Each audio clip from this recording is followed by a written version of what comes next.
अस्सलाम वालेकुम एवरीवन, कैसे हैं आप सब। आज हम स्टार्ट करने जा रहे हैं अपनी एक्सरसाइज 2.4 का क्वेश्चन नंबर 1। वो है examine the nature of roots of the following quadratic equation. ये हमारे पास क्वेश्चन है, हमने इनकी रूट्स के नेचर बताने। लेकिन हम उससे पहले हम देख लेते हैं कि हमारे पास डिस्क्रिमिनेंट क्या होता है। Discriminant the expression b² -4ac under the radical sign in quadratic formula is called the discriminant. ठीक है, कि जो हम लोगों ने क्वाड्रेटिक फार्मूला पढ़ा था उसमें जो स्क्वायर रूट वाली टर्म थी, ये स्क्वायर रूट वाली टर्म थी। अब इसके अंदर जो एक्सप्रेशन है जैसे b² -4ac, ये हमारे पास डिस्क्रिमिनेंट होगा। अब हम सबसे पहले डिस्क्रिमिनेंट निकाला करेंगे। It determines the nature of the character of the roots of the equation. हम यहाँ से डिस्क्रिमिनेंट निकाला करेंगे, उसके बाद हम अपने रूट्स की जो है नेचर देखा करेंगे वो किस तरह की है। उसके लिए हमें ये 4 पॉइंट्स जो हैं वो अच्छी तरह से याद करने पड़ेंगे। ठीक है, वो मैं आप देख लेते हैं। अगर वो कह रहा है if b² -4ac greater than 0, यानी डिस्क्रिमिनेंट का आंसर हमारे पास अगर पॉजिटिव आ जाए, 1 2 3 कोई भी नंबर आ जाए, and is a perfect square, और वो जो नंबर है वो एक परफेक्ट स्क्वायर हो, जैसे 2 का स्क्वायर 4 होता है, फिर हमारे पास 3 का स्क्वायर 9, 5 का स्क्वायर 25, 4 का स्क्वायर 16, इस तरह के नंबर। ठीक है, तो फिर रूट्स हमारे पास रैशनल यानी रियल और अनइक्वल होते हैं। If b² -4ac greater than 0, अगर ये भी 0 आंसर आ जाए लेकिन वो परफेक्ट स्क्वायर ना हो, जैसे 1 हो गया, 2 हो गया, फिर उसके बाद 4 5 7 आ गया, फिर 10 आ गया, इस तरह के नंबर आ गए, दैन द रूट्स आर, फिर रूट्स हमारे पास इरेशनल होते हैं और अनइक्वल होते हैं। इरेशनल यानी वो वाले नंबर जो हमारे पास p/q की फॉर्म में नहीं लिखे जाते, और अनइक्वल होते हैं। तीसरा है कि अगर हमारे पास डिस्क्रिमिनेंट का आंसर 0 आ गया तो फिर रूट्स हमारे पास रियल भी होते हैं और इक्वल भी होते हैं। If b² -4ac less than 0 का मतलब आंसर हमारे पास डिस्क्रिमिनेंट का नेगेटिव आ जाए तो रूट्स हमारे पास इमेजनरी होते हैं, यानी जिसके अंदर कम्प्लेक्स नंबर्स हमने पढ़े थे 2 + 3 आयोटा, या स्क्वायर रूट के अंदर माइनस वाले नंबर आ जाते हैं, तो फिर वो हमारे पास क्या होते हैं, इमेजनरी नंबर। तो ये 4 जो हैं हमें पॉइंट्स अच्छी तरह से याद होने चाहिए, फिर ही हम किसी भी क्वेश्चन में किसी भी रूट्स के नेचर बता सकेंगे। हम अपनी एक्सरसाइज करते हैं और देखते हैं। हमने आज क्वेश्चन नंबर 1 करना है, वो है 3x² -9x -2 = 0। सबसे पहले हम यहाँ से a b c की वैल्यू निकाल लेते हैं। a की वैल्यू हमारे पास है 3, b की वैल्यू है -9 और c की वैल्यू है हमारे पास -2। अब डिस्क्रिमिनेंट हमारे पास क्या था, डिस्क्रिमिनेंट का फॉर्मूला था b² -4ac। ठीक है, अब b की वैल्यू क्या है, -9 का स्क्वायर, 4 एज इट आएगा, a की वैल्यू 3 और c की वैल्यू है -2, तो माइनस का स्क्वायर प्लस हो जाएगा, 9 का स्क्वायर हमारे पास क्या आ गया 81, माइनस माइनस क्या आ गया प्लस, 4 3 = 12 और 12 को 2 से मल्टीप्लाई करें तो हमारे पास क्या आता है 24। 81 और 24 को प्लस करें तो हमारे पास आंसर क्या आता है 105। अब 105 जो है वो ग्रेटर देन क्या आ गया, 0 आ गया। अब मैंने आप लोगों को पीछे जो है वो रूट्स बताए थे, जो 4 पॉइंट्स हैं, उन पॉइंट्स को अगर हम एक दफ़ा दोबारा देखें, यहाँ पे देखें, हमारे पास जो डिस्क्रिमिनेंट है ग्रेटर दैन 0 आया। अब 105 परफेक्ट स्क्वायर नहीं है। अगर आपको पता नहीं ना चलता कि आपने किसी भी नंबर का परफेक्ट स्क्वायर किस तरह निकालना है, आप इसका स्क्वायर रूट लेके देख लें। अब मैं आपको 105 का स्क्वायर रूट लेके दिखाती हूँ। स्क्वायर रूट 105, होल नंबर नहीं ना आया तो ये परफेक्ट स्क्वायर नहीं होगा। ठीक है, अब इसी तरह अगर मैं 25 लेती हूँ, होल नंबर आ गया तो जो 25 है वो परफेक्ट स्क्वायर होगा।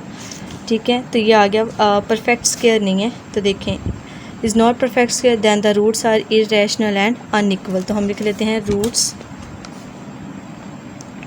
Roots are irrational and unequal. ठीक हो गया। अच्छा, ये देखें, अब हम नेक्स्ट हमारे पास ये क्वेश्चन है, हमने a b c की वैल्यू निकाल ली और यहाँ से डिस्क्रिमिनेंट निकाल लिया। डिस्क्रिमिनेंट हमारे पास ये आ गया। अब b की वैल्यू क्या है 6, तो यहाँ पे 6² -4, a की वैल्यू 1 और c की वैल्यू आ जाएगी 9। 6 का स्क्वायर हमारे पास क्या आ गया 36, -4 9 से क्या होता है 36। 36 में से 36 माइनस करें तो आंसर क्या आ जाता है 0। तो हमारे पास डिस्क्रिमिनेंट क्या आ गया 0 आ गया। ज़रा तीसरा पॉइंट्स देखें, जब हमारे पास डिस्क्रिमिनेंट 0 आ जाता है तो रूट्स क्या आ जाते हैं, रियल और इक्वल हो जाते हैं। तो हम यहाँ पे लिख देंगे roots, so roots are real and equal. तीसरा क्वेश्चन हमारे पास आ गया 2x² + 4x + 5 = 0। अब यहाँ से a की वैल्यू हमारे पास क्या आएगी 2, b की वैल्यू हमारे पास आएगी 4 और c की वैल्यू हमारे पास आ जाएगी 5। अब डिस्क्रिमिनेंट वाला फॉर्मूला लगाते हैं। डिस्क्रिमिनेंट किसके बराबर है b² - 4ac। ठीक हो गया। अब b की वैल्यू है 4 तो यहाँ पे आ जाएगा 4² - 4a की वैल्यू 2 और c की वैल्यू है 5। ठीक है, तो 4 का स्क्वायर हमारे पास क्या हो जाएगा 16 - 4 2 ज़ा 8, 8 को 5 से मल्टीप्लाई करें तो क्या आ जाता है 40। 16 में से 40 माइनस करें बाकी हमारे पास क्या आता है 24। बड़ी वैल्यू के साथ माइनस का साइन दिया गया -24। अब -24 हमारे पास क्या होता है 0 से छोटा होता है, तो डिस्क्रिमिनेंट हमारे पास क्या आ गया <0। अब इसके लिए हमने रूट्स जो पढ़े थे वो देखते हैं कि रूट जो था ये देखें 4 वाला रूट b² - 4ac अगर <0 होगा तो रूट्स हमारे पास क्या होंगे इमेजिनरी होंगे। तो हम यहाँ पे लिख लेते हैं सो द रूट्स या रूट्स आर इमेजिनरी।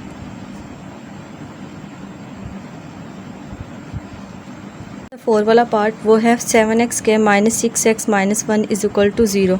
यहाँ से a की वैल्यू हमारे पास क्या आ जाएगी 7, b की वैल्यू हमारे पास क्या आ जाएगी -6 और c की वैल्यू आ जाएगी -1।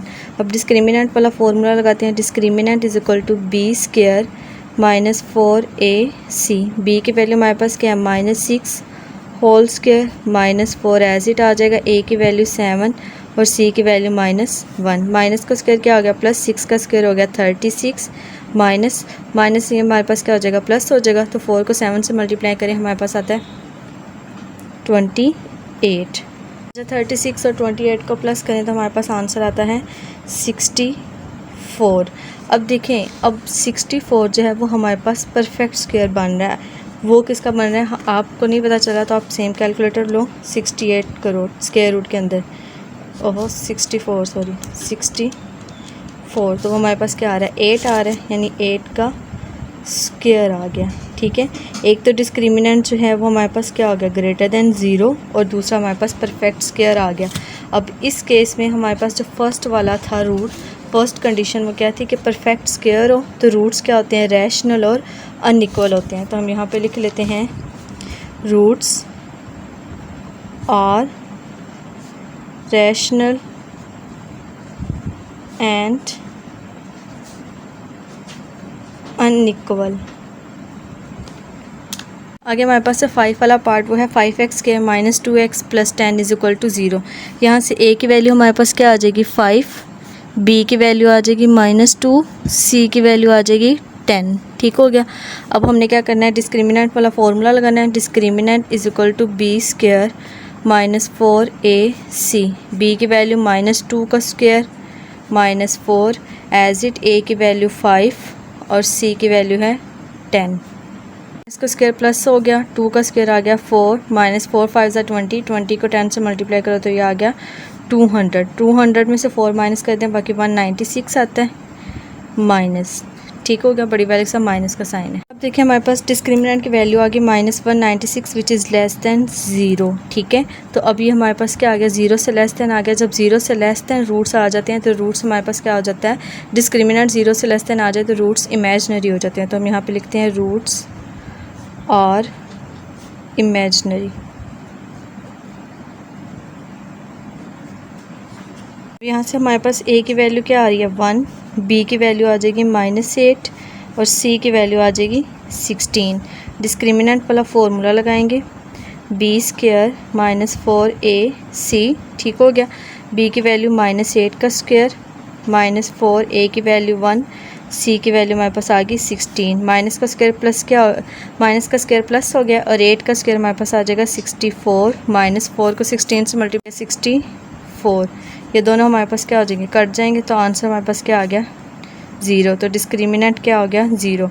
अब जब डिस्क्रिमिनेंट हमारे पास 0 हो जाता है तो इसका मतलब है रूट्स हमारे पास क्या हो जाते हैं रियल और अनइक्वल हो जाते हैं। ठीक है, तो यहाँ पे आ जाएगा so roots are real and equal. अभी हो गई हमारी एक्सरसाइज 2.4 कंप्लीट। अच्छा, अगर आपको यहाँ से थोड़ा सा डाउट है ना कि रूट्स रियल और इक्वल ही आते हैं नहीं, तो आपके पास ये क्वाड्रेटिक इक्वेशन है। क्वाड्रेटिक इक्वेशन को हमने 3 तरीक़ों से सॉल्व किया हुआ है। आप उस तरह से इसको सॉल्व भी कर सकते हैं। सिंपल क्वाड्रेटिक फार्मूला लगा के आप यहाँ से रूट्स का मतलब है इसकी वैल्यूज़ निकाल सकते हैं। एक्स की 2 वैल्यूज़ आएंगी और दोनों वैल्यूज़ क्या होंगी, आपस में रियल भी होंगी और इक्वल भी होंगी। तो ये हमारी एक्सरसाइज 2.4 कंप्लीट होगी।